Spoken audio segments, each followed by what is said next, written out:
¿Cómo le va? Muy buenas noches. Resulta que no habemos papa todavía, ha salido humo negro, pero sí habemos Genaro Villamil. Lo vamos a tener más adelante, ya hablando desde un teléfono fijo para que no se vaya a estar cortando como el día de ayer y poder hablar así de la iniciativa de la reforma de telecomunicaciones que ha sido ya aprobada en la Cámara de Diputados, ya ha sido trasladada al Senado. Vamos a hablar de ese tema pues amplio, ¿no? Amplio en este espacio con Genaro Villamil, pero también habemos declaraciones generadas el día de hoy y que agradecemos a Telesur el permitirnos presentar estas declaraciones del presidente encargado de la presidencia venezolana, que es Nicolás Maduro, en términos de, ¿recuerdan cuando él estaba de alguna manera insinuando, más que insinuando, decía que existía la posibilidad de tener pruebas de que el cáncer había sido inducido en Hugo Chávez? Bueno, hoy tenemos estas nuevas declaraciones del presidente Nicolás Maduro, quien será candidato también y estará enfrentándose a Enrique Capriles el próximo 14 de abril,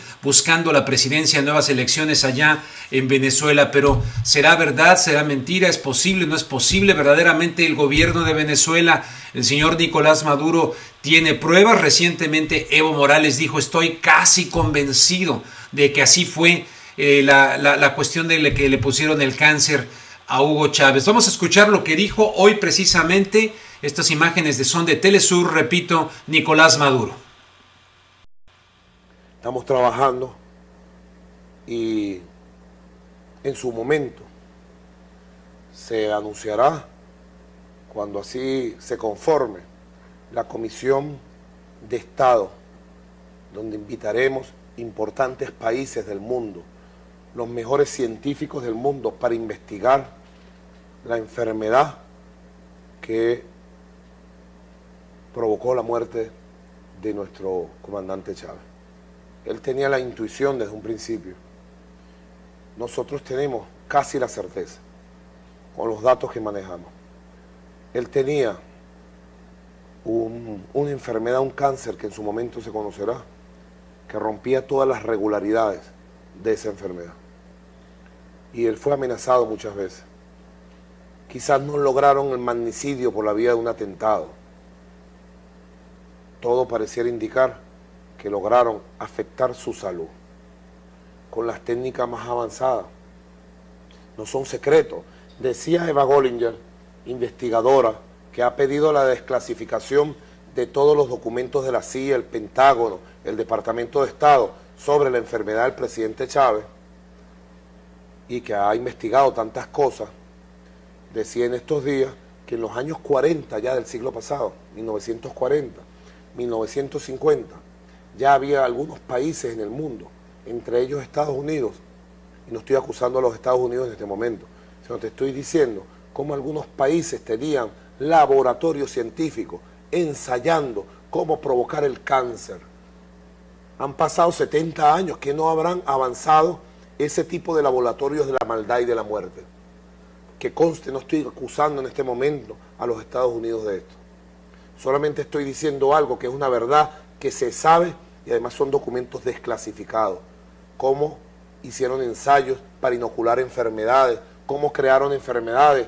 Dícese del SIDA, que fue creado como producto de un ensayo que se hizo y que luego se diseminó. Hay tantas cosas.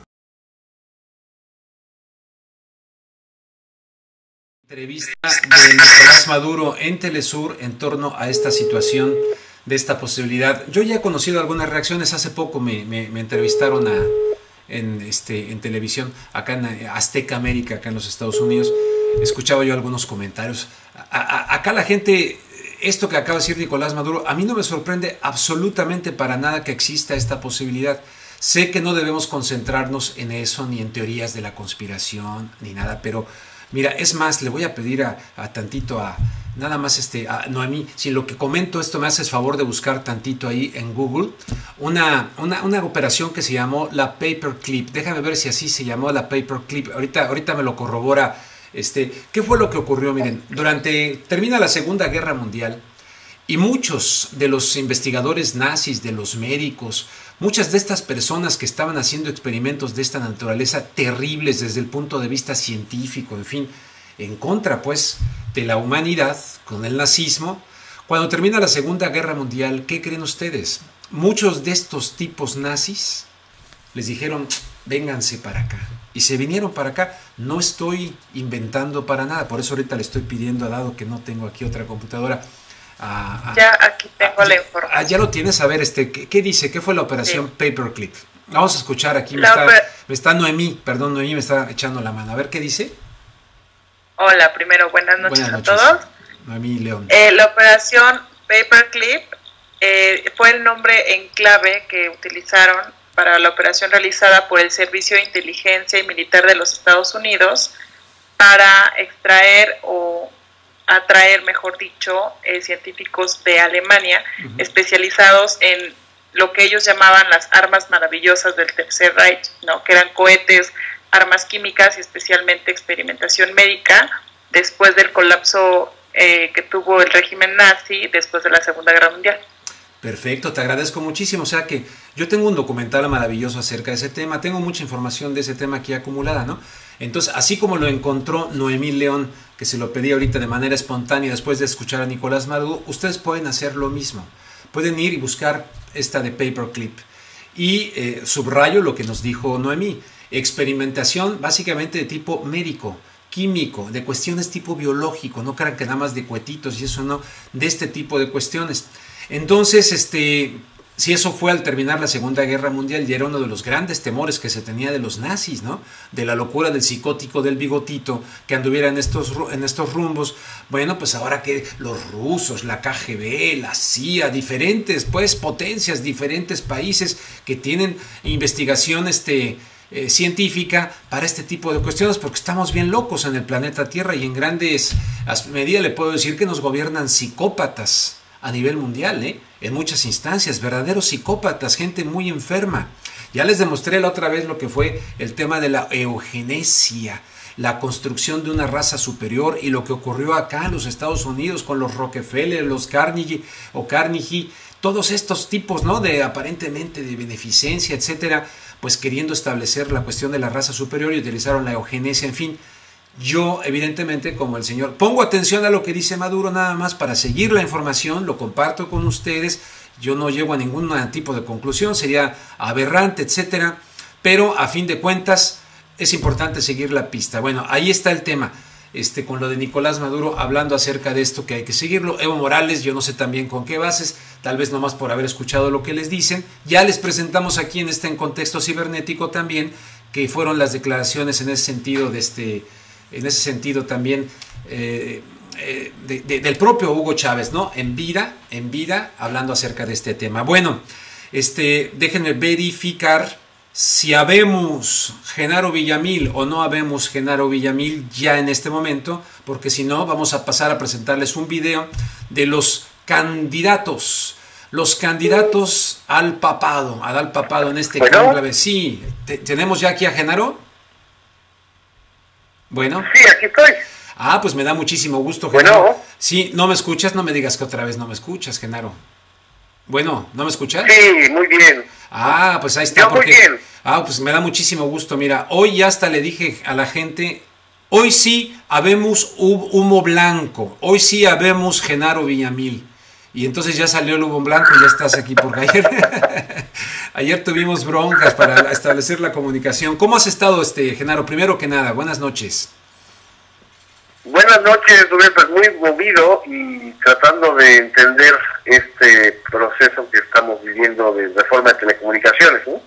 Exactamente, bueno, primero que nada, esa sería mi primera pregunta, asumiendo, porque también hay gente que nos está viendo acá en Los Ángeles, los Estados Unidos, en fin, asumiendo que no todo mundo está al tanto, al detalle, como lo estás tú y muchos mexicanos que siguen este programa. ¿Qué es esta reforma que hoy ya pasa al Senado de las telecomunicaciones? ¿Qué es lo que se reforma y por qué?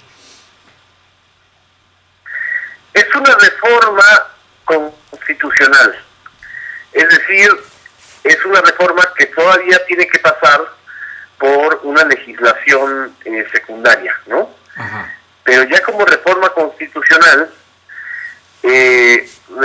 toca artículos muy importantes, como son el 6º, el 7º, que regulan la libertad de expresión, el derecho a la información, consagra el derecho de acceso a las nuevas tecnologías en esta reforma, y en los artículos 27 27 y 28, que son los que regulan, digamos, la no existencia de monopolios y el papel del Estado mexicano en la regulación de telecomunicaciones y radiodifusión, pues crea un organismo autónomo. Realmente es uno de los logros más importantes, y también prohíbe o pone candados muy fuertes que afectan, pues sobre todo, y eso hay que ser muy claros, sobre todo van a afectar en principio más a Telmex, al consorcio de Carlos Slim, que al consorcio de Elías Caragallán, o sea, Televisa. Y junto con estas reformas hay una serie de 15 artículos transitorios en donde se establece, entre muchas otras cosas, la licitación de 2 nuevas cadenas de televisión, la apertura del mercado en materia de inversión extranjera en telefonía, y también la conservación de algunos aspectos para garantizar el acceso a banda ancha. Eso, digamos, es en general el contenido de esta reforma, que evidentemente afecta intereses muy fuertes, ¿no? Pero también hay vacíos en esta reforma, la verdad. Oye, a ver, antes de pasar a los vacíos, Genaro, te quiero preguntar, si se supone que se dijo siempre que Enrique Peña Nieto es un hombre que llega a la presidencia de México gracias a Televisa, y lo sacó primero el de Guardian, y luego creo que se arrepintió el de Guardian y dijo, pero si fue un hombre pues apoyado en los poderes fácticos como de la comunicación, como la televisión, ¿verdad? Ahora la gente dice, caray, adiós, ¿cómo está eso de que ahora llega a la presidencia y lanza una reforma que buscaría no tener muy contento al señor Azcárraga y a Televisa de manera muy concreta, si son quienes presuntamente le ayudaron a hacer toda esta cuestión para llegar a la presidencia? ¿Cómo contestar eso? Eso está en la mente de muchos mexicanos. Así es, en primer lugar, que precisamente porque él es vulnerable frente a los poderes fácticos que lo llevan a la presidencia, en especial el poder de Televisa, él necesita recuperar ese espacio o esos espacios de poder, ¿no? Es una operación de centralización en el poder presidencial, ¿no? Tal como hemos visto con el caso del Bester, ¿no? Con el caso de la reforma educativa, ¿no? Es quitarle a los poderes fácticos los poderes que debería tener el presidente. Esa es la razón política más explicable, para que ya no se diga que él es un producto de Televisa, por ejemplo, ¿no? O para demostrar, o para intentar demostrar que no está a las expensas de Televisa o de las televisoras más importantes del país, ¿no? Pero es real, porque entonces uno pensaría, en la lógica, entonces los poderes fácticos dicen, el presidente Peña Nieto nos está traicionando ahora que llegó a la presidencia, diríamos, estamos arrepentidos de haber hecho lo que hicimos. Sería lo lógico pensarlo así, ¿no? No es tan esquemático. ¿No? Es real la necesidad política de legitimarse, ¿sí? Lo que no es tan real y no es tan concreto es que con esta reforma realmente se logre democratizar los medios de comunicación. Una cosa es una reforma constitucional que todavía tiene plazos, es una cosa que todavía está en el escritorio, que tienen que aprobar los legisladores, y otra cosa es llevarlo a la práctica. Claro. Llevarlo a la práctica es ahí donde está el camino empedrado al infierno. Lo que me parece excesivo es esta cosa de propaganda en donde por la simple firma de una iniciativa ya se democratizaron los medios y ya Peña Nieto no es rehén de los poderes fácticos. Eso no es cierto. Claro. Eso es propaganda. Claro. Y creo que hay que ser muy cuidadosos en eso.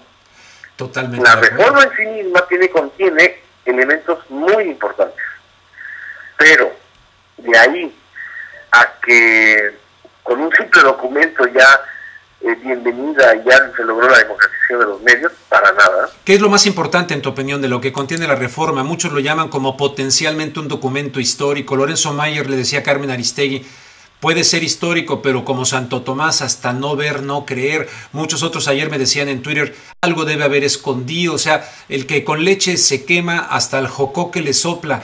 Y ahora muchos le soplan a esta reforma, dicen, adiós, no le creemos, algo hay detrás.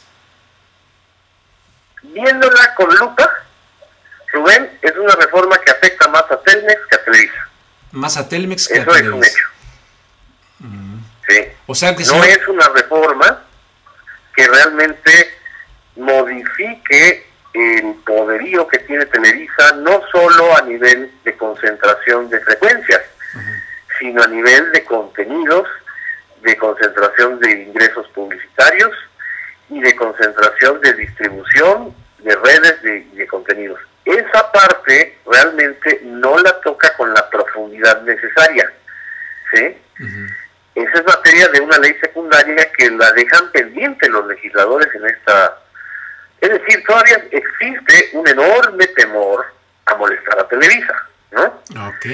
Por eso, el primero en reaccionar en Twitter, o en Twitter, como digan, fue Emilio Azcárraga, ¿sí?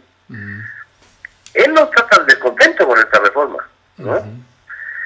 Por ejemplo, se eliminó del artículo 6º constitucional, de los borradores originales al texto que ayer se presentó, se borró una frase en donde se establecía que el Estado debe garantizar el derecho de las audiencias. Hasta donde yo podía investigar, por presiones precisamente de Televisa, se eliminó esa frase. ¡Wow! ¿A qué le tiene miedo Televisa a darle derechos a los? Lo acabo de escribir y está ahorita el artículo en el blog de Homo Sapiens y en la página de Proceso. Perfecto. Entonces, así van a ir saliendo algunos temas o algunas cosas que evidentemente, pues, la opinión avasalladora a favor de la reforma, pues a veces no impide ver, ¿no? Claro. Déjame pedirle a Carlos o a Noemí, a ver si pueden hacer una captura de pantalla del artículo. ¿Cómo se llama tu artículo? Para ver si lo podemos presentar ahorita en pantalla mientras hablamos. De Genaro Villamil. ¿Cómo se llama, Genaro? Y las audiencias, papá. Y las audiencias, apá. Perfecto. A ver si lo buscamos, Carlos, Noemí, para capturarlo si es posible y ponerlo mientras platicamos. En el blog de Homo Sapiens o en el blog. O en Proceso. Yo ayer justamente lo que estaba yo diciendo en este espacio, después de que no logramos establecer la comunicación contigo, es que, ok, bienvenido a una reforma de telecomunicaciones, perfecto, pero, por ejemplo, esto de los dos canales o dos cadenas más de televisión abierta en México, decía yo, bueno, a mí no me importa que existan dos cadenas más, me importa que esas dos cadenas traigan contenidos distintos, porque tenemos una urgencia de cambio de contenidos en México, de cambio de contenidos en el entretenimiento, en el periodismo, etcétera, porque no necesitamos más inversionistas que vengan a aparecer en las listas de ricos de la revista Forbes. O sea, necesitamos una competitividad de contenidos que eleve la calidad de vida intelectual, moral, educativa del pueblo mexicano en un momento verdaderamente de gran oscuridad en los medios de comunicación. Así es, más competidores en el mercado de la televisión no garantiza que se elimine el monopolio de la opinión pública. Exacto. Son dos cosas distintas.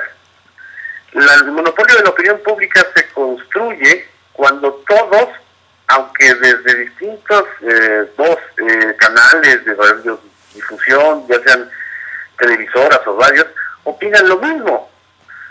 O sea, cuando se homogeniza a tal grado la opinión, justo como lo estamos viendo ahora, en donde incluso hay alguna legisladora que dice que esté en contra de la reforma, entonces está a favor de los poderes fácticos, pues la verdad es como que todos tengamos que opinar lo mismo. ¿No es cierto? Yo creo que ese es el fenómeno. O sea, la democratización del régimen de medios implica la posibilidad no solamente de partir monopolios, esa es una necesidad económica real. Sí. También es necesaria la diversificación real de opiniones, el derecho a la disidencia, el derecho a opinar distinto, el hecho de que comunidades indígenas puedan tener acceso a medios, o comunidades minoritarias, y que no solamente los grandes negociantes, ¿no? Exactamente. Entonces, sí. Esa parte no está, ¿no? Hay la posibilidad de que se haga, pero en lo inmediato no está. Pues sería para mí verdaderamente la esencial, porque tú narraste al principio, al describir la reforma, libertad de expresión y derecho a la información. Yo no vivo en México, por lo tanto sí se pierde un poco ese estar con contacto directo con muchas cosas. Yo te quiero preguntar, mucha gente me dice, aguas, viene fuerte Peña Nieto, viene muy fuerte. Se va a ir con todo en contra de quienes lo critiquen. Se va a ir con todo así. Veo que hay mucho miedo a la cuestión de Peña Nieto. Y por otro lado, una reforma de la libertad de expresión. Otros hablan del retorno de la presidencia imperial que viene con Peña Nieto, con todos los poderes, incluso en el PRI, aunque ahora en el programa de Carmen Aristegui, el que comenta de Voz y Voto, que ahora se me va el nombre, decía, no es así, no es que se le esté dando todo el poder a Peña Nieto, pero en fin, ¿cuál es la realidad en tu opinión? ¿Tenemos libertad de expresión en México? ¿Derecho a la información en México? ¿Está acotada? ¿En dónde estamos parados en ese sentido? Rubén, disculpen, nada más, ya está en la pantalla. Gracias, Carlos. En la pantalla está tu artículo. Ahí está ya tu artículo, precisamente, de Homo Sapiens. Aquí estamos viendo el artículo recientemente publicado de Genaro Villamil. Muchas gracias, Carlos. Entonces, esa pregunta que te hice, Genaro. Mira, hay un derecho a la libertad de expresión y al derecho a la información muy acotados, precisamente por la tendencia a mercantilizar la información y a homogenizar la libertad de expresión, ¿no? Los espacios más libres, la verdad, siguen siendo ahorita los no controlados, que son los de redes sociales, ¿no? O los de internet. Sí. Pero son espacios que no llegan ni al 11% de la población. Es decir, hay una enorme distancia entre un canal 2 que llega, de Televisa, que llega al 95-98% de los hogares, que marca la agenda informativa, incluso la agenda emocional de los mexicanos con los melodramas. Exacto. Y los medios de internet que llegan al 11% de la población, sí. ¿no? Sí. La reforma, si bien nos da, hasta el 2015 permitiría una apertura amplia, ¿no? De acceso a internet hasta, no solamente en las ciudades, sino en las comunidades más marginadas, ¿no? Sí. Hay una libertad de expresión muy acotada y hay una especie como de autocensura interiorizada en muchos medios que ya antes de que el poder presidencial intervenga, ya se dieron, ya están como en las viejas épocas, ¿no?, del PRI. Lo que pasa es que a lo mejor los medios y muchos dueños de los medios no han cambiado en México. Lo que ya cambió es la sociedad. Claro. Lo que ya cambió es esa ciudadanía. Claro. Si esta reforma no incorpora a la ciudadanía, pues la verdad va a ser un fracaso. Sí. Oye, ¿y Peña Nieto en sí mismo es cierto eso de que viene fuerte, viene autoritario Peña Nieto, viene vengativo, el que me critique, vámonos, voy a ver cómo me lo friego? No hay amenazas explícitas, son implícitas, contra medios o contra periodistas en específico. Lo que hay es una operación de centralización del poder presidencial. Lo vimos, evidentemente. Es que tengo una gata que me araña más que Peña Nieto. Lo vimos en el caso del Bester Gordillo. La detención del Bester Gordillo no es la democratización de la educación, ni mucho menos del sindicato magisterial. Es una vendetta, ¿no? Es, obviamente, encarcelar a uno de los personajes más impopulares del país, ¿no? Pero eso no significa que se esté democratizando el frente, al contrario, claro, ¿no? Claro. Se está presidencializando, ¿no? Oye, ¿ningún beneficio de la duda otorgarle, digamos, a porque esta iniciativa está dentro del marco del Pacto por México, ¿no? Ahí está el señor Zambrano, el señor Madero, En fin, parece algo así. Incluso al principio le estaban llamando a esto, comparando todo esto como el pacto de la Moncloa allá en España, ¿no? Entonces, tiene una forma, ¿verdad? Una forma aparentemente muy democrática. ¿Algún beneficio de la duda a esta situación o más bien la desconfianza, como lo señala John Ackerman en sus recientes artículos? Creo que hay que aprobar esta reforma con cambios, no vía fast track, ¿no? Es un piso inicial muy importante, pero no es la democratización de los medios, que no nos vendan gasto por liebre, ¿sí? Ese es mi punto. Yo creo que en eso hay que ser muy claros. Es un piso reformador muy importante, pero faltan muchísimos otros cambios legislativos en donde pueden estar las trampas. Los mexicanos somos especialistas, desgraciadamente por nuestra cultura política, en trampear a través de legislaciones secundarias o de otro tipo de normas, ¿no? Y ese tipo de prácticas, pues la burra no se hizo arisca de la noche a la mañana, ¿no? Claro. Y la desconfianza, yo creo que siempre, o la suspicacia por lo menos, es un buen método para no perder las celestas, ¿no? Muy bien, Genaro, pues algo que mis preguntas no hayan generado que tú quieras decirle a las personas que nos están escuchando y viendo en este momento a través de la internet, que como tú acabas de decir, no se compara con el 90 y no sé cuánto % al que llega a Televisa. O sea que los pocos que nos vean, pero de calidad, ¿qué les dirías pues ya para poner en contexto esta iniciativa? Que nuestros radioescuchas, tus radioescuchas, son a final de cuentas una audiencia deliberativa, son los que representan o están en este segmento de la sociedad mexicano-americana que ha cambiado, que incluso también los mexicanos que viven en Estados Unidos se merecen fuentes de información y de expresión muy distintas a las que les ofrece Univisión o Televisa, ¿no? Entonces, creo que es importante que estén pendientes y que también a través de esos medios ellos expresen su punto de vista, ¿no? Claro que sí, Genaro, pues te agradezco muchísimo y te seguiremos dando lata, mano. Eres muy brillante en tus análisis y vamos a leer tu artículo que acabas de publicar en Proceso y Homo Sapiens. ¿O cómo se llama? Al contrario, muchas gracias. Bueno, gracias a ti, Genaro. Muy buenas noches. Buenas noches. Buenas noches. Ha sido Genaro Villamil, de tal suerte que hoy sí habemos Genaro Villamil. Bueno, ya hubimos, como se diría en pasado, ¿no? Genaro Villamil, que lo teníamos pendiente del día de ayer. A ver, pues, voy a tener más adelantito aquí en este programa en contexto transmitido por internet con mucha convicción, con mucha fe, con muchas ganas. Voy a tener al antropólogo José Luis González, especializado en religiones. Él nos va a hablar acerca de esto del cónclave, pero antes les voy a presentar pues un video que habla de los que son candidatos, de los que son papables, aunque hay un viejo refrán en esto de la iglesia que dice que el que entra papable sale cardenal, es decir, que los favoritos, los focos que se orientan a un determinado, yo creo que eso se rompió con Ratzinger, yo pensaba que iba a ser Ratzinger, entró papable y salió papable, pero en fin, otro dice, el que entra papable sale cardenal.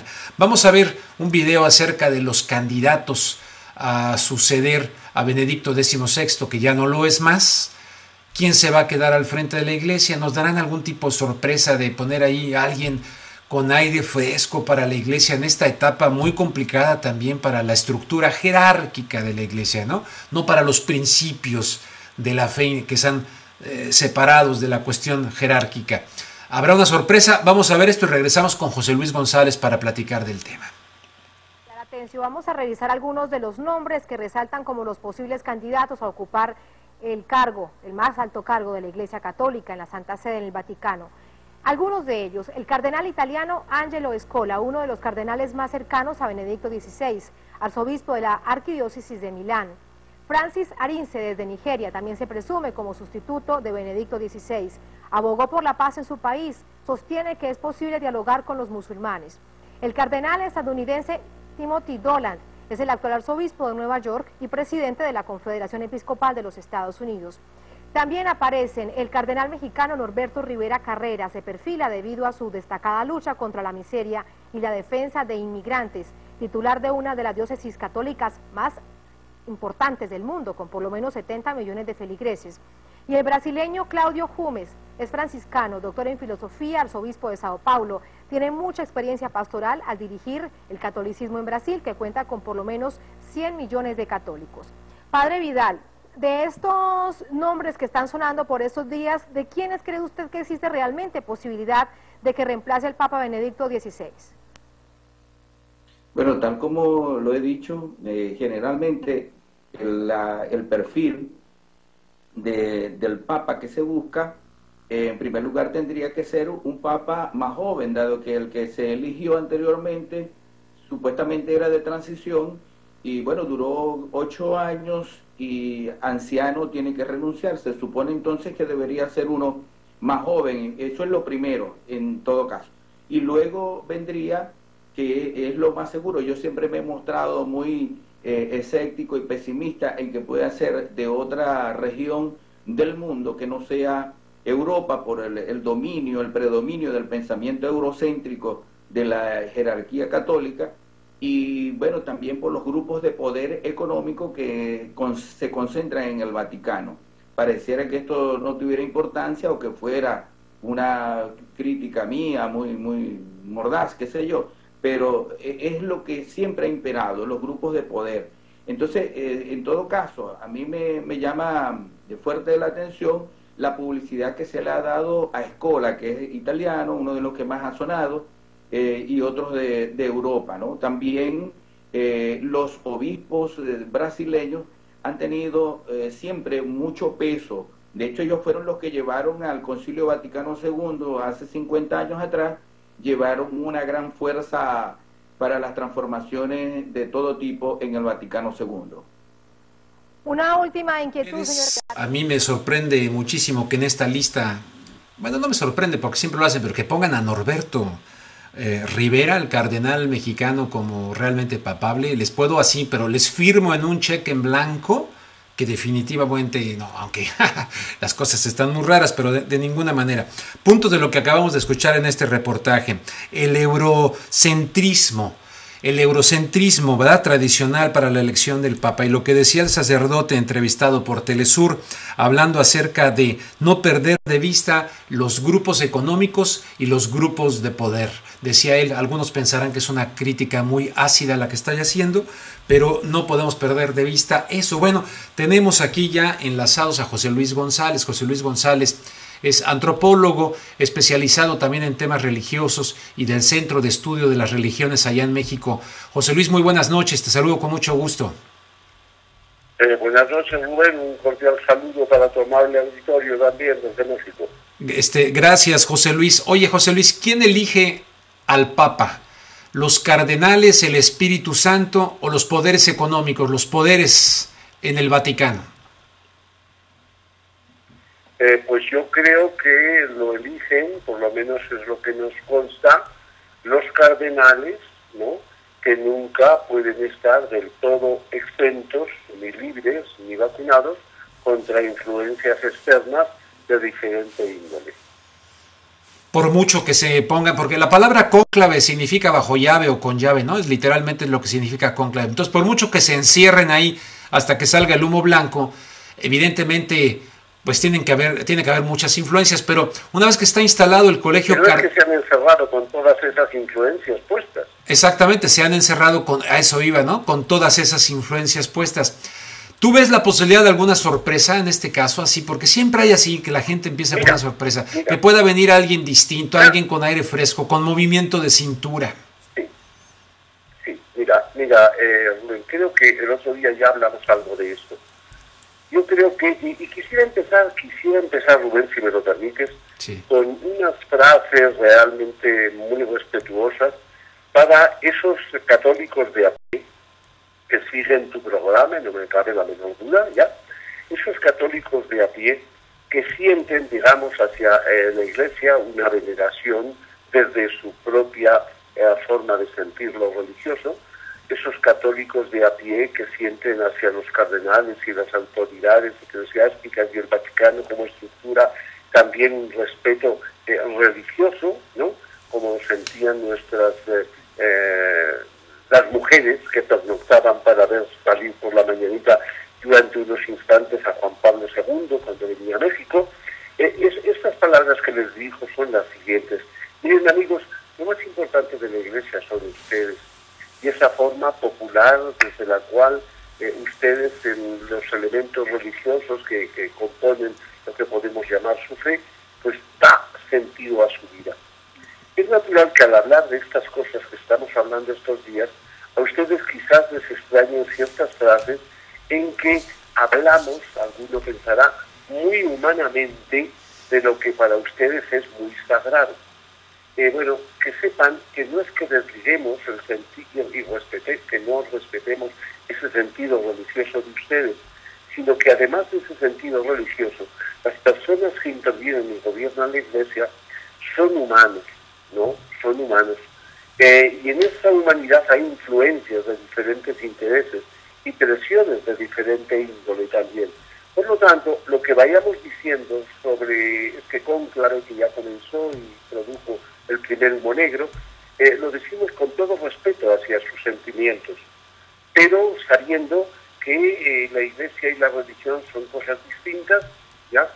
Que puede haber una administración de la Iglesia no necesariamente del todo conforme con los profundos valores cristianos, que me parece que es en este caso lo que ha ocurrido ya desde el pontificado anterior, y además que está en una crisis muy profunda para revalorizarse ante el mundo y para poder comunicar con sentido y con fuerza los valores en los cuales tradicionalmente ha creído.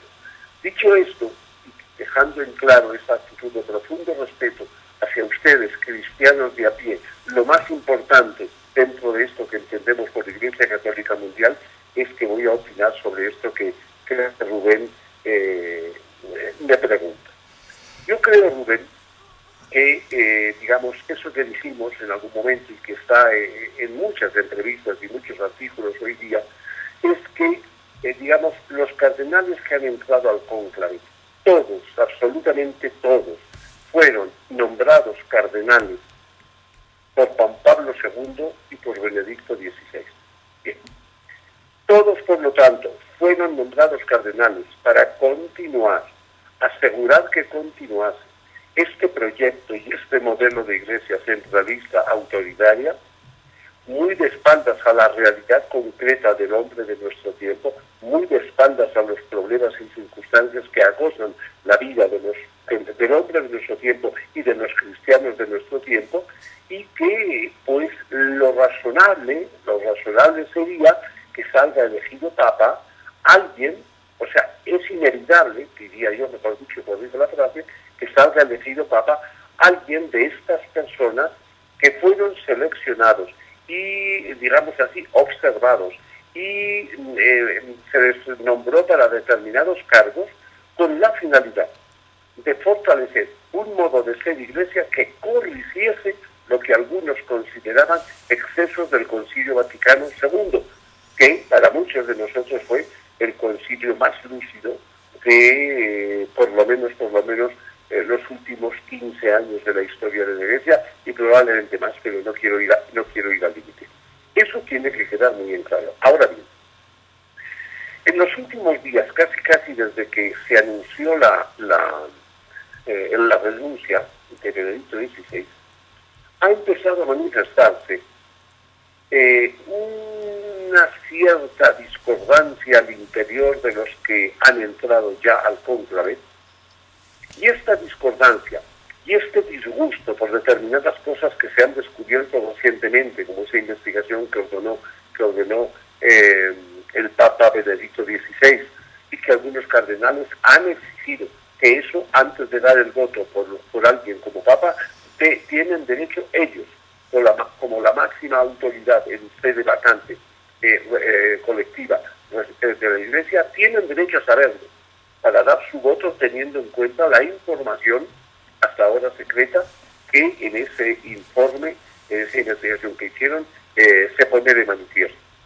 Me pregunto si estas fisuras con que han entrado, y que no hay motivo para pensar que hayan disminuido después de entrar al cónclave, me pregunto si no habrá alguna posibilidad ahí de resquebrajamiento de ese monolítico colegio cardenalicio, por lo menos en cuanto a su origen, todos nombrados cardenales, como decía, por Juan Pablo II, y su servidor y brazo derecho, Benedicto XVI, si no habrá ahí alguna oportunidad de sorpresa, que se esté resquebrajando esa unidad monolítica de origen y que de alguna forma los cardenales, algún grupo, esté pensando: hemos llegado a tales cosas dentro de la Iglesia que ya no es posible seguir dando facilidad para el continuismo, a pesar de que estas trayectorias de los dos últimos pontificados claramente apostaron por el continuismo.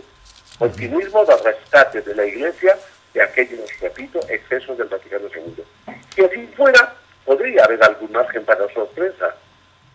Lo creo poco probable, Rubén, sinceramente, pero es que en los últimos días, desde el retiro, digamos, la jubilación, o como queramos llamarle, de Benedicto XVI, han ocurrido cosas diferentes y están afectando especialmente a lo que sería ese cuerpo cardenalicio.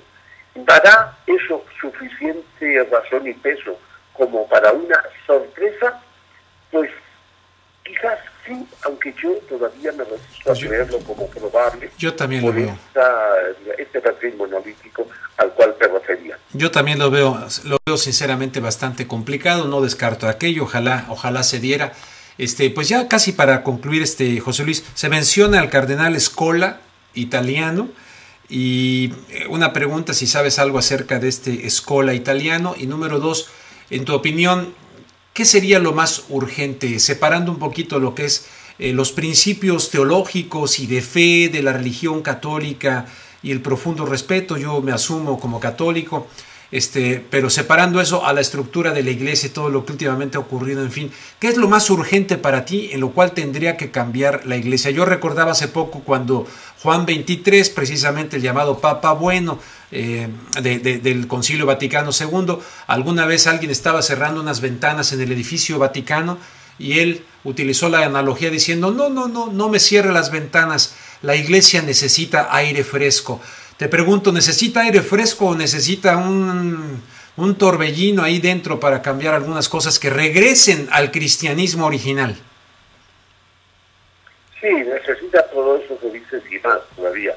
Yo creo que entre otras cosas, en un artículo próximo que publicaré, aparecerá esto de forma más ordenada y metódica, ¿no? Necesita definitivamente tener la confianza en sí misma como para devolverles la palabra y la libertad de investigación a sus mejores teólogos que hoy están amordazados, marginados, sin cargos de influencia, es decir, sin posibilidades de dar el máximo servicio que podrían dar a la Iglesia, pero que sencillamente los han hecho a un lado porque tienen miedo a la libertad de pensamiento, a la libertad de reflexionar sobre la problemática del hombre actual a la luz del Evangelio y sacar las consecuencias de vida de los cambios que tienen introducidos. Creo que lo más urgente para la Iglesia es hacer de nuevo contacto con la humanidad real. La real, no la que ella se imagina, la real. Y para eso no hay que entrar al cónclave para conocer a la humanidad real, hay que salir a la calle con ojos observadores y con voluntad de hacer contacto con los problemas profundos y los valores profundos que la humanidad de hoy tiene. Esto hasta ahora, en estos dos pontificados, se ha mostrado muy poco y en realidad en retirada. Eso por un lado. Por otro lado, es hora de que la Iglesia no juegue con dos códigos. Es buena la democracia para los gobiernos, digamos así, civiles, pero sería nefasta esa democracia de que haya pensamiento colectivo que se exprese, de que haya referéndums dentro de las diócesis y dentro de diferentes instancias, digamos, eclesiásticas y niveles eclesiásticos, que no puede ser, pero que es bueno para la sociedad civil, que es el que la gente exprese su opinión y su sentir y de algún modo intente influir en la ruta que va a seguir un país, ¿no?, hasta donde es posible, según las reglas de juego, y que para dentro de la Iglesia eso sea nefasto. Claro. Que casi sea demoníaco el sostener que debería pesar tanto la opinión de la mujer como del hombre dentro de la Iglesia, que sea casi considerado herético el pensar que también los sacerdotes deban dar una opinión en una diócesis sobre qué obispo quieren. Y no solo los sacerdotes, sino también los laicos. ¿En qué forma organizados? ¿A través de qué medios expresarían su opinión? Eso está por verse. Pero no puede ser que haya dos códigos. Uno para el bien de la sociedad civil, en términos de lo que es el ejercicio de los derechos de las personas que la integran, y otro diferente para la Iglesia. Es la misma persona humana la que está en un sitio y en otro. Por lo tanto, hay que dar un giro de muchos grados para que la Iglesia de nuevo vuelva a hacer contacto con la humanidad real de Cristo, no con la que se imagina, y a partir de ahí empezar a reconstruir un nuevo ministerio eclesial que tenga en cuenta ese interlocutor, es decir, la humanidad real. Muy bien.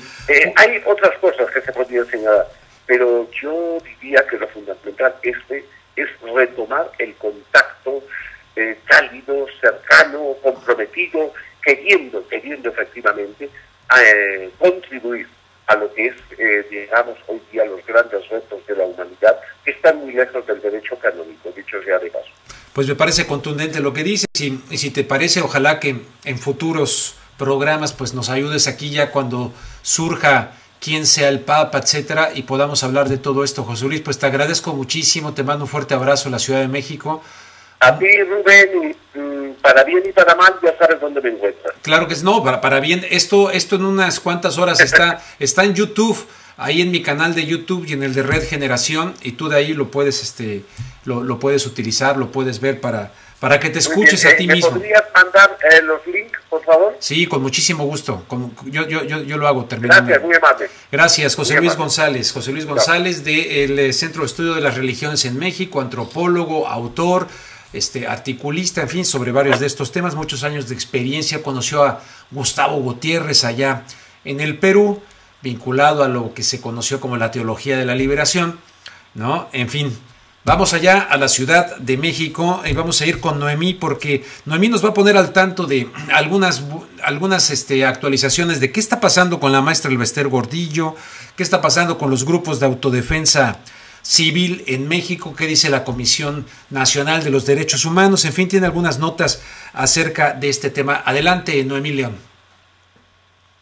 Así es, Rubén. Bueno, pues para empezar, como dices, hay actualizaciones sobre estos temas que ya hemos estado poniendo sobre la mesa a lo largo de los programas anteriores. Sí. Uno de ellos es, por ejemplo, que Raúl Plasencia Villanueva, que es el presidente de la Comisión Nacional de Derechos Humanos, se refirió a los grupos de autodefensa diciendo que son una advertencia que debe alertar a las autoridades para cumplir con su obligación de proveer seguridad pública y evitar que estas acciones se reproduzcan rebasando a las instituciones.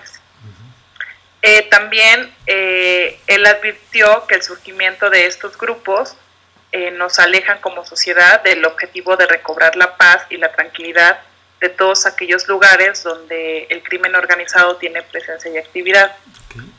Por otra parte, agregó que estos grupos informales y no regulados, la aplicación de la ley corresponde solo a las autoridades y que además eso los hace ilegales y su proliferación produce más violencia y daño al tejido social que trabajo de la comisión es precisamente reorganizar y restablecer esa paz. Perfecto. Y por otro lado, sí. Bueno, una noticia que empezó a causar así como un poco de revuelo también es que hay otro posible cargo contra Elbester Gordillo por 6,000 millones de pesos, y esto está empezando a crear cierta polémica entre abogados especialistas. Estos 6,000 millones de pesos, según la Procuraduría Fiscal de la Federación, que es un órgano dependiente de la Secretaría de Hacienda, se disponen a presentar una querella contra la lideresa por presunta defraudación fiscal y por evasiones de impuestos de estos fondos del Sindicato Nacional de Trabajadores, ¿no? 6,000 millones. Entonces, 6,000 millones, o sea, una cosa de nada.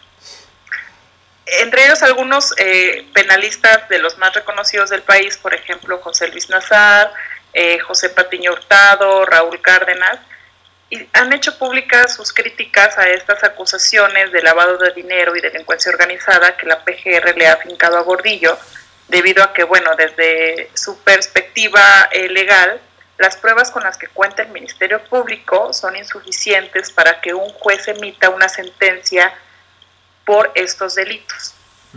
Aunque de tomarse los hechos y las pruebas como están al día de hoy, se pueden, bueno, acreditar delitos como defraudación fiscal, como abuso de confianza, fraude o alguna otra conducta ilícita, pero no de operaciones con recursos de procedencia ilícita o delincuencia organizada, porque no existen las bases. Bueno, perfecto, Noemí.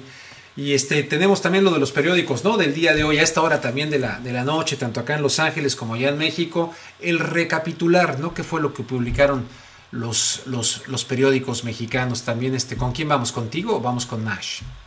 Con Nash Acuña nos va a dar los titulares. Vamos contigo, Nash. Adelante, buenas noches, Nash. Buenas noches, Rubén y el auditorio. Pues los titulares de prensa nacional del día de hoy manejaron la siguiente información. En Reporte Índigo, el New Deal de Peña Nieto, el presidente abre el candado que frenaba la competencia. Su reforma en telecomunicaciones no solo se enfoca a ese sector, sino que busca atacar a los monopolios. Estamos ante una transformación como la que implementó Roosevelt en Estados Unidos. Por su parte, el Universal, calidad y bajas tarifas, reto para Telecom, dice Peña Nieto. La iniciativa, es decir, el documento llega hoy a la Cámara de Diputados. La jornada, Peña Nieto, fin al manejo político de telecomunicaciones. La enmienda incluye la licitación de al menos 2 cadenas de televisión de cobertura nacional. Esta reforma propone que el Ejecutivo ya no sea quien otorgue o revoque concesiones. La reforma impulsa la competencia en beneficio de los consumidores. Por su parte, el Reforma nos trae la siguiente información. Encara pacto a monopolios, topan al 50% dominio del mercado en TV, telefonía y red. Arranca cónclave, emitirán cardenales una primera votación hoy a las 11 horas, tiempo de México, o sea, ahorita mismo. Y el Excelsior, fijan límites a concentración, presentan reforma en telecomunicaciones con acuerdo. Los diputados ya tienen la iniciativa que propiciará mayor competencia y crecimiento económico. Por otra parte, se calienta Reynosa.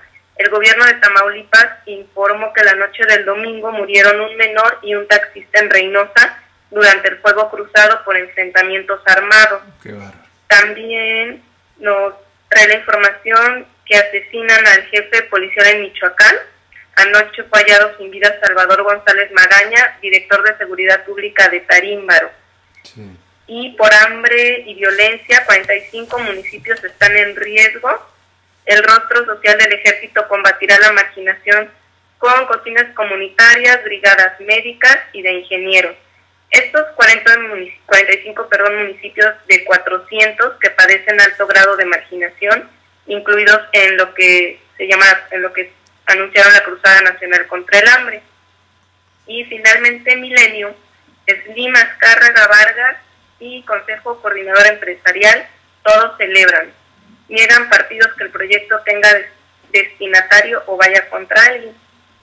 Y pues estas son los titulares de prensa nacional. De prensa nacional. Ahorita vamos a pasar también con otra de las internacionales. Les quiero decir que ayer les presentamos un video en el que asumimos que el señor Maduro, el presidente encargado de Venezuela, pues era el que salía ahí cantando y tocando una rola en un grupo de rock.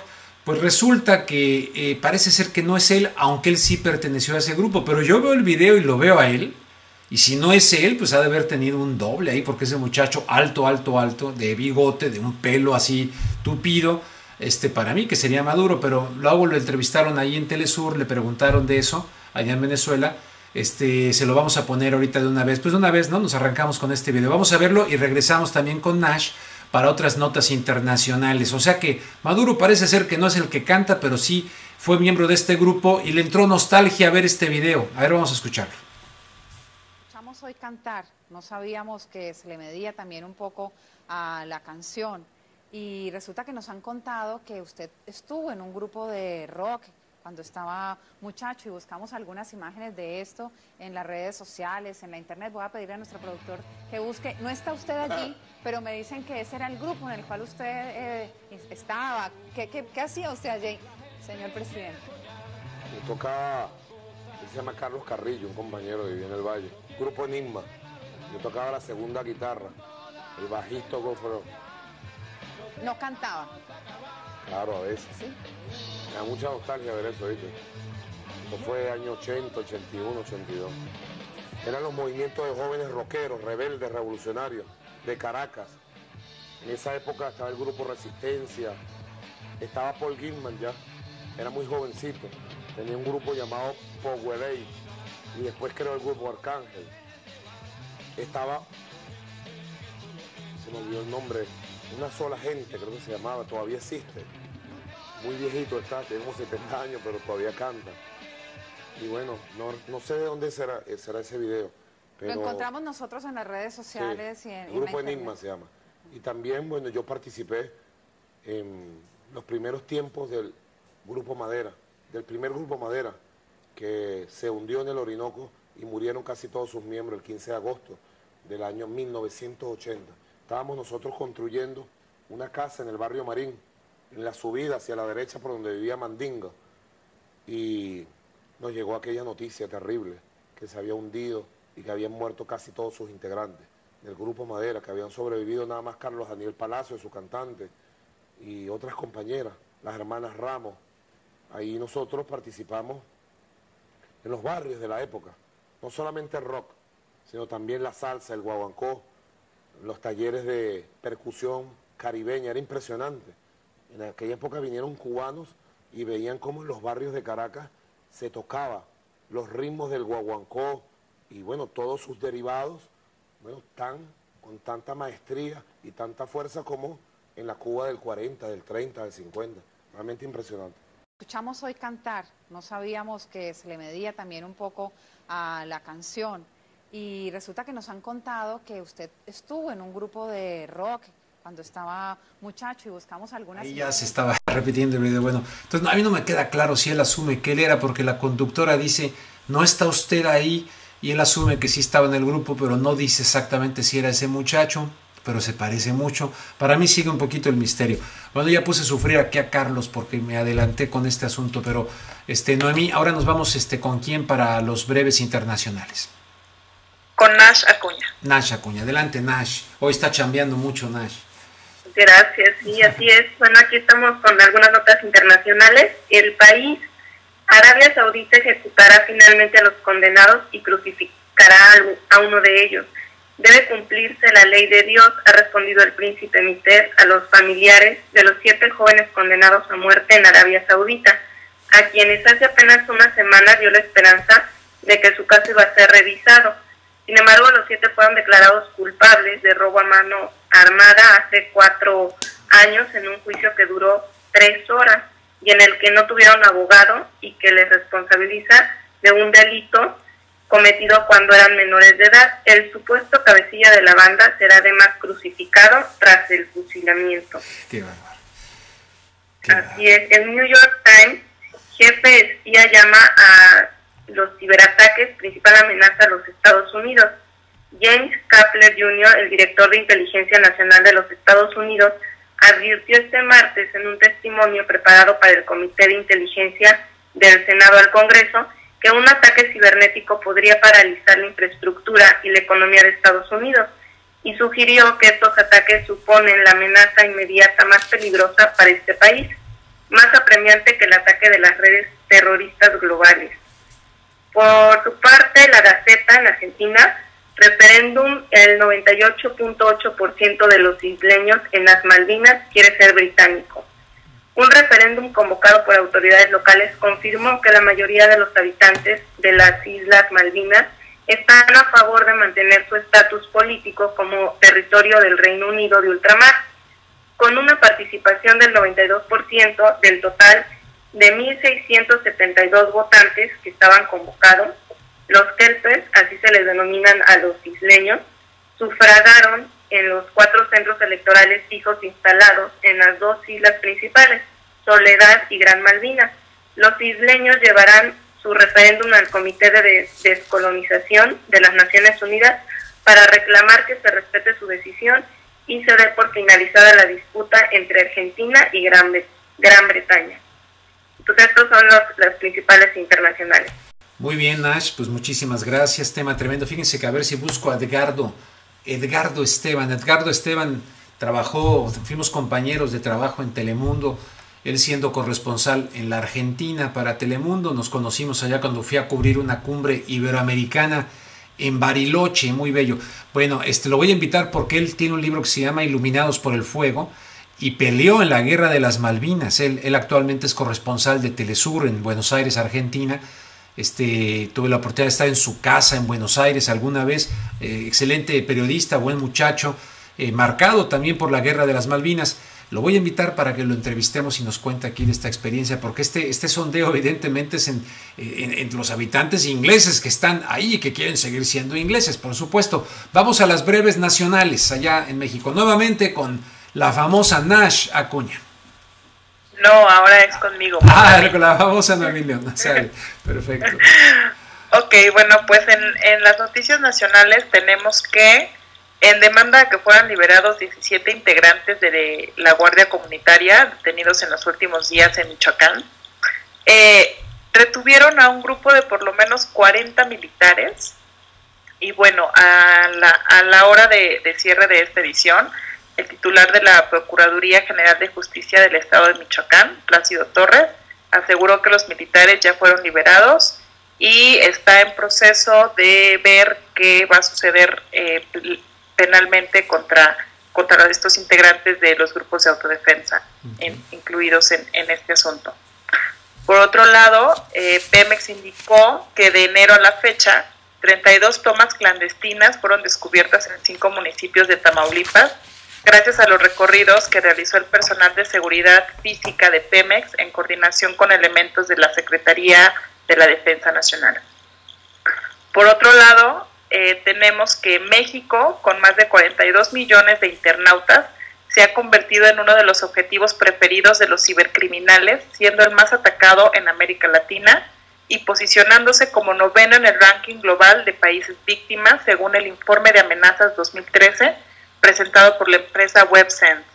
Hasta el año pasado, México no figuraba entre los 20 países más atacados a nivel mundial, pero Bob Hansman, gerente senior de marketing de producto de WebSense, mencionó que el año pasado la cantidad de enlace malicioso a nivel global creció casi 600% y en México cerca del 700%. Por otro lado, tenemos una noticia muy triste e indignante sobre el bullying, donde un niño de 7 años murió por complicaciones derivadas de que uno de sus compañeritos de la misma edad sumergió su cabeza en el retrete de la escuela primaria donde estudiaban. Y bueno, al ingerir líquido del retrete, tuvo una complicación en los pulmones y un daño cerebral, por lo que le causó la muerte. Qué triste. Y bueno, sí, ahora la familia del niño, bueno, el niño también fue mal diagnosticado en una clínica del IMSS, donde el médico dijo que solamente tenía un mal estomacal, hasta que 2 días después llegó de emergencia al Centro Médico de Occidente, donde pues tuvo 3 paros cardíacos y finalmente perdió la vida. Sí, y por último, bueno, una noticia no muy alentadora para los capitalinos. El día de mañana en la Ciudad de México se esperan alrededor de 6 marchas, según informó la Secretaría de Seguridad Pública del Distrito Federal. Iniciarán a partir de las 9 de la mañana y hasta las 5 de la tarde. Estas manifestaciones se concentrarán en las zonas de Avenida Paseo de la Reforma, Insurgente Sur, Antonio Caso y llegarán hasta la caseta de cobro de la carretera México-Cuernavaca para que tomen sus precauciones y toda la paciencia que les quepa. Bueno, estoy viendo aquí en Twitter la revista Proceso, dice: truena Coparmex contra Hacienda por desconocer deudas estatales. En fin, quiero agradecerles, Noemí. ¿Ya terminaste, Noemí? Sí. Sí, eso es todo. Quiero agradecerles a las personas que estuvieron reenviando la información que me envió en una carta a rubenluengas.com el día de ayer, Ana Lilia Pérez, que publicamos ahí en rubenluengas.com. Realmente la han reenviado bastante y es muy importante, pues, ¿no? Para defender a los protagonistas de la libertad de expresión necesitamos una reforma de telecomunicaciones donde no tengamos, por ejemplo, a una periodista como Ana Lilia Pérez refugiada en el exilio allá en Alemania y recibiendo todavía... Oye, por cierto, ¿qué pasó con el diputado Bueno? ¿Nos da alguna respuesta para que... porque lo está acusando Ana Lilia Pérez a este diputado que participó, fue funcionario en Pemex, de estarla asediando, de traerla en jaque a la pobre mujer, periodista tremenda, buenísima, autora de varios libros, Camisas Azules, Manos Negras, en fin, Ana Lilia Pérez. ¿Hay alguna respuesta del señor Bueno? No, hice contacto a la bancada del PAN en la Cámara de Diputados. Sí. Y me comentaron que por el momento, bueno, por el día de hoy no me podían hacer contacto con él porque se encontraba muy ocupado en la asamblea, sí. Pero quedé de llamar el día de mañana para ver si nos puede dar una entrevista. Pues nos daría muchísimo gusto. Se trata de Juan Bueno Torio, a quien está acusando Ana Lilia Pérez de estarla asediando, incluso estando allá en Alemania, un asedio de tipo judicial, buscando callar voces, buscando que ella no pueda volver a escribir absolutamente nada acerca de la corrupción en Petróleos Mexicanos. Y dice ella, y con razón, los mexicanos tenemos el derecho de saber y de conocer la corrupción que hay en Pemex y que hay en muchas otras áreas de la vida nacional si queremos cambiarla. Siempre recordándoles y de toda convicción que tal vez todos podemos incurrir en pequeños o grandes actos de corrupción. Por lo tanto, la corrupción tenemos que combatirla también en nosotros mismos, en nuestros propios actos. Muchas veces nos corrompemos de diferentes formas y tal vez si estuviésemos en las instancias de poder que están muchos, tal vez actuaríamos como ellos. Digo tal vez, no estoy diciendo que así fuese, pero lo que quiero decir es que no estemos nada más siempre esperando el cambio de otros y retrasando el cambio de nosotros. El cambio que queremos ver en el mundo hay que hacerlo en nosotros, decía Gandhi. Pues el cambio que queremos ver en México hay que hacerlo en nosotros. Y en la medida en que hagamos cambios interiores en nuestra vida cotidiana, que seamos honestos, que digamos la verdad, ¿verdad? Que vamos una vida íntegra, bueno, eso es muy, muy importante. Ahora, eso no quiere decir que si algún día me vean borracho, digan, ahí está el hipócrita de Luengas, ¿no? Si algún día me ven, no lo sé. Es decir, estamos en la casa del jabonero, el que no que resbala. Digo esto porque no me quiero proponer como modelo, Dios me salve de proponerme como modelo en lo más mínimo, pero a lo que voy es el cambio que queremos ver en México y le exigimos a la clase política en nuestro nivel, tenemos que hacerlo también en nuestros actos cotidianos. ¿Les parece rollo? Bueno, ahí se las dejo. ¿Tenemos algo más, estimadísima Noemí, estimadísimo Carlos, estimadísima Nash? ¿Tenemos algo más? No, es todo por el día de hoy. No hay ningún breaking news, como dicen por ahí, algo que esté pasando, que se nos esté escapando, que ahorita a lo mejor ya habemos papa y no nos hemos dado cuenta, no, ¿verdad? No hay nada. No, es hasta el miércoles. Hasta el miércoles. Bueno, pues les invito a despedirse, muchachos. Buenas noches a todos. Tú o yo, las dos juntas. Gracias por acompañarnos, agradecer a todo el equipo de Red Generación que hace posible este programa con todo su trabajo durante el día y los esperamos el día de mañana. Perfecto, así es, Noemí. Nash, adelante. Gracias, buenas noches a todos y pues gracias por acompañarnos. Nos vemos mañana. Carlos. Buenas noches, Rubén. Buenas noches a toda la audiencia. Gracias por acompañarnos y bueno, gracias también al señor Genaro Villamil que pudo acompañarnos y también al señor José Luis González que amablemente atendieron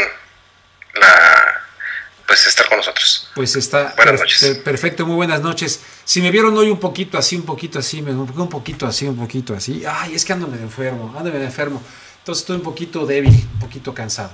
Pero con mucha convicción, con muchas ganas. Me quiero despedir diciéndoles que hay una frase, ¿no? De quiénes, no recuerdo de quiénes, pero dice: arrancad la esperanza del corazón del hombre y haréis de él un animal de presa. Se la repito, o sea, quítenle la esperanza del corazón a un hombre y lo convertimos en un animal de presa. ¿Cuántos seres humanos en este momento se les ha quitado la esperanza, tal vez? Y muchos dirán, bueno, es que cada quien es el arquitecto de su propio destino. Pues ahorita no, les tengo noticias, no. Hay muchos que no. Hay muchos que por más que trabajen, que le echen ganas, etcétera, pues parece ser que no hay sillas suficientes, parece ser que están acotados muchos espacios para, en España ya lo ven, hay mucha gente calificada, con doctorados, hablan varios idiomas, tremendamente capaces, y resulta que no encuentran trabajo. O sea, quítenle la esperanza del corazón al hombre y haréis de él un animal de presa. Bueno, vamos a votar por un sistema económico. Olvídense que de izquierdas y derechas y de ese lenguaje que ya fastidia.